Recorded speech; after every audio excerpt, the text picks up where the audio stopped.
PT United Tractors Tbk melaporkan pelemahan kinerja pada sejumlah lini usaha pada 2 bulan pertama 2026. Ya, di segmen alat berat penjualan merek Komatsu berkurang 10,5% year on year, sedangkan segmen batubara penjualan batubara termal dan metalurgi melalui anak usaha turun 2,81% year on year.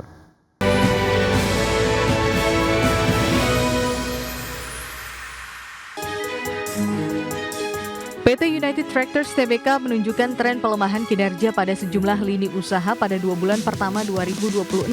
Penjualan alat berat merek Komatsu yang didistribusikan perseroan berkurang 10,5% year on year dari 917 unit pada Januari dan Februari 2025 menjadi 869 unit pada Januari dan Februari 2026.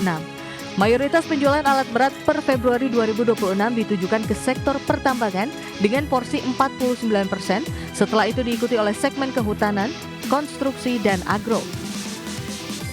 Perseroan melalui PT Pama Persada Nusantara juga mencatatkan penurunan produksi batubara untuk pelanggan sebesar 6,85% year on year dari 21,9 juta ton pada Januari-Februari 2025 menjadi 20,4 juta ton pada Januari dan Februari 2026.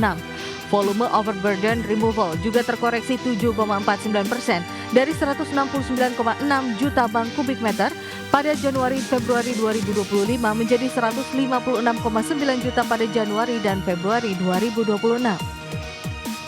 Sementara itu melalui PT Tuah Turangga Agung, perseroan juga mengalami penurunan penjualan batubara termal dan metalurgi sebesar 2,81% year on year dari 2,85 juta ton pada Januari-Februari 2025 menjadi 2,77 juta ton pada Januari-Februari 2026. Berbagai sumber IDX Channel. PT Indika Energi Tbk mengintip peluang perbaikan kinerja pada tahun 2026. Ya, tak hanya memanfaatkan pemulihan harga batubara, perseroan juga makin aktif mendiversifikasi bisnis. Head of Corporate Communications Indika Energi, Ricky Fernando, mengatakan prospek kinerja perseroan diperkirakan akan lebih stabil pada 2026, seiring dengan pergerakan harga batubara yang lebih kondusif meski tetap volatile. Perseroan menargetkan dapat memproduksi batubara sebanyak 30,3 juta ton pada tahun ini. Sementara itu, salah satu proyek unggulan perseroan di segmen non-batubara adalah proyek emas awak emas yang sedang dalam tahap pengembangan lanjutan dengan target produksi secara komersial pada awal 2027. Selain itu, perseroan juga terus memperluas ekosistem kendaraan listrik secara terintegrasi yang mencakup motor listrik, kendaraan listrik komersial, serta distributor bus listrik dan armada truk listrik untuk sektor pertambangan. Untuk itu, perseroan menyiapkan belanja modal sebesar 380,4 juta dolar pada 2026 yang sebagian besar dialokasikan untuk pengembangan proyek awak emas, penguatan bisnis kendaraan listrik, hingga pengembangan bisnis logistik.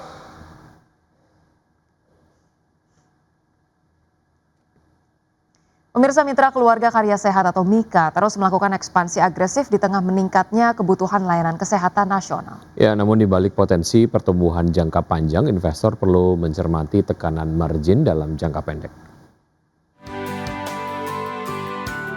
Rencana ekspansi PT Mitra Keluarga Karya Sehat Tbk dengan alokasi belanja modal mencapai 900 miliar hingga 1 triliun rupiah dinilai sebagai langkah agresif namun terukur. Strategi ini diharapkan mampu mendorong pertumbuhan jangka menengah hingga panjang seiring meningkatnya kebutuhan layanan kesehatan. Meski demikian, ekspansi tersebut berpotensi menekan margin keuangan dalam jangka pendek. Hal ini disebabkan oleh biaya awal operasional dari pembangunan 2 rumah sakit baru di wilayah Jabodetabek dan Jawa Timur yang ditargetkan selesai pada kuartal ketiga hingga keempat 2026. Kontribusi pendapatan dari rumah sakit baru diperkirakan masih terbatas pada 2026 namun akan mulai signifikan pada 2027 hingga 2028 seiring peningkatan jumlah pasien dan utilisasi.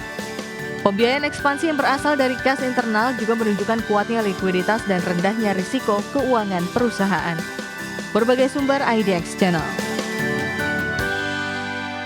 Presiden Prabowo Subianto siap memperluas hubungan bilateral dan kemitraan strategis dengan Presiden Emmanuel Macron. Ya, pertemuan bilateral Indonesia dan Prancis yang digelar di Istana Elysee fokus terhadap memperkuat kerjasama strategis yang erat.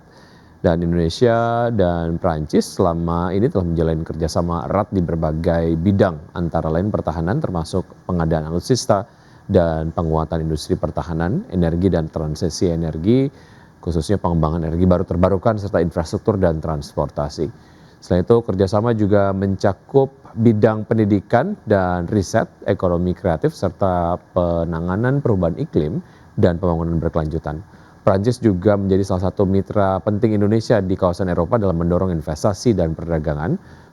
Kunjungan Presiden ke Prancis ini merupakan yang kedua kalinya sebelum pada 23 Januari 2026 Presiden Prabowo memenuhi undangan Presiden Macron dan melakukan pertemuan di Istana Elysee.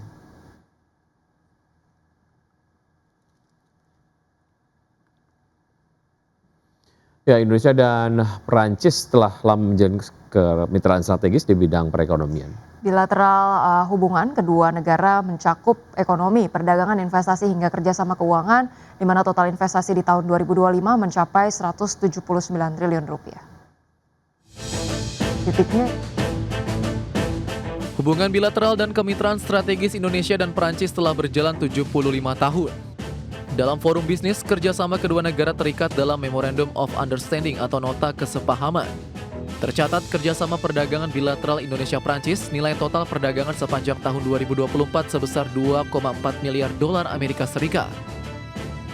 Bahkan di tahun 2025 lalu, Indonesia dan Prancis berhasil menandatangani 27 nota kesepahaman dalam forum bisnis dengan total investasi sebesar 11 miliar dolar Amerika Serikat atau sekitar 179 triliun rupiah. Kerjasama bisnis ini melibatkan 368 pengusaha kedua negara. Kerjasama tersebut mencakup kerjasama government to government atau G2G, business to business atau B2B, dan antar masyarakat people to people. Dalam kunjungan kenegaraan Presiden Prabowo dan Presiden Emmanuel Macron tahun ini akan memperkuat kerjasama Indonesia-EU Comprehensive Economic Partnership Agreement atau IEU-SEPA, di mana Perancis sebagai ekonomi terbesar kedua di Uni Eropa setelah Jerman memiliki pengaruh yang signifikan dalam kesepakatan IEU-SEPA yang akan membuka akses pasar yang lebih luas, memperkuat arus perdagangan dan investasi, serta mendorong peningkatan kerjasama ekonomi antara Indonesia dan negara-negara anggota Uni Eropa, khususnya Perancis sebagai salah satu mitra utama. Tim Liputan IDX Channel.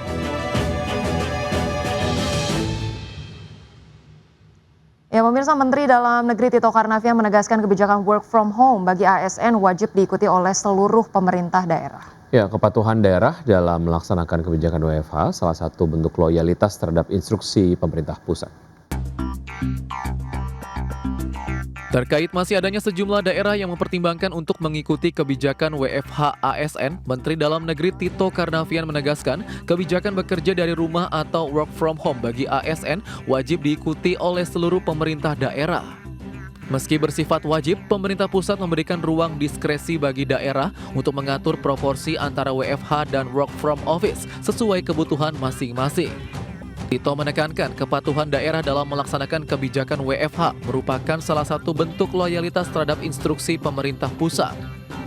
Langkah ini bukan sekedar merespons situasi tertentu, melainkan bagian dari upaya besar transformasi budaya kerja di lingkungan pemerintahan. Kebijakan ini prinsipnya harus diterapkan. Cuma masalah proporsionalnya, proporsinya yang diserahkan kepada daerah. Diskresinya berapa yang WFH, berapa yang WFO. Tapi sebagai kebijakan nasional ya harus ikutin, laksanakan ya, untuk menunjukkan bahwa daerah itu juga loyal kepada pemerintah pusat. Kebijakan WFH bagi ASN merupakan salah satu upaya pemerintah untuk menekan konsumsi BBM di tengah lonjakan harga minyak dunia imbas perang di Timur Tengah. Tim Liputan IDX Channel. Ya, pemerintah terus mendorong realisasi percepatan penyerapan gabah dan beras petani melalui penguatan skema pendanaan. Langkah ini dilakukan untuk menjaga stabilitas harga sekaligus meningkatkan kesejahteraan para petani di saat masa panen. Kementerian Pertanian terus berkolaborasi dengan Perum Bulog terkait percepatan realisasi pendanaan untuk penyerapan gabah dan beras petani. Kolaborasi Kementan Bulog ini merupakan tindak lanjut dari instruksi Presiden nomor 4 tahun 2026 yang menekankan pentingnya percepatan penyerapan hasil panen petani guna menjaga ketahanan pangan nasional. Menteri Pertanian Amran Sulaiman menjelaskan hingga pertengahan April 2026, serapan telah mencapai hampir 50% dari target nasional.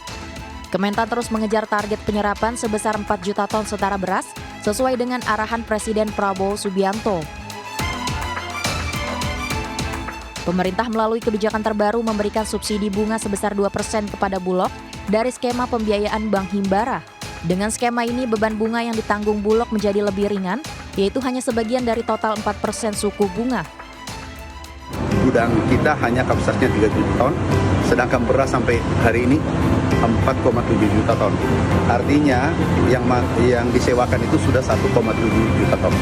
Dan itu prestasi luar biasa. Kita jaga HPP di 6.500 untuk gabah. Dengan capaian ini, pemerintah optimistis target penyerapan gabah dan beras nasional dapat tercapai, sekaligus menjaga stabilitas harga dan meningkatkan kesejahteraan petani di seluruh Indonesia. Dari Jakarta, Bagus Prasetya Adi, Ahmad Putrati, Liputan IDX Channel.